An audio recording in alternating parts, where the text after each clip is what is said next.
শুভ সকাল সবাইকে। আর ঠকে যাওয়ার গল্পের একটা নতুন অধ্যায়ে আপনাদের স্বাগত জানাচ্ছি। ঠকে গিয়েও যে কিছু লাভবান হই আমরা, সেটা একটু আপনাদের দেখাই। প্রথম লাভ বা লাভবান হওয়া যে খুব সুন্দর একটা গ্রিনারি হয়তো শুধুমাত্র বাড়ির কালেকশন দিয়ে সম্ভব হতো না। কি সুন্দরভাবে গাছগুলো বাড়ছে দেখুন, মানে অত্যন্ত সুন্দরভাবে বাড়ছে এবং এই জায়গাটা পুরো গ্রিন হয়ে যাচ্ছে, মানে চোখের শান্তি যাকে বলে। এটা এক নম্বর। দু নম্বর, ফুল ফুটতে শুরু করেছে। সেটা তো আমি আগের পর্বতেই দেখিয়েছিলাম।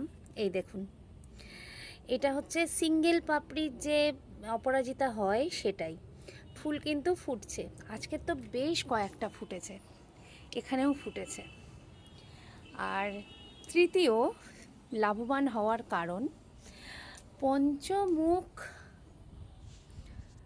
পঞ্চমুখী নীলকণ্ঠ।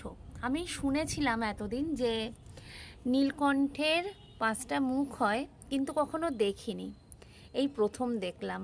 যাই হোক, ঠকে যাওয়ার গল্পের অধ্যায়তে কিছু তো ভালো পাওয়া গেল, কিছু না অনেকটাই ভালো পাওয়া গেল। আজকের এই ছোট্ট একটা ভিডিও আপনাদের কেমন লাগছে বলবেন, আমার গ্রিনারি কেমন লাগছে সেটা বলবেন, আমার রান্নাগুলো আপনাদের কেমন লাগে সেটা বলবেন।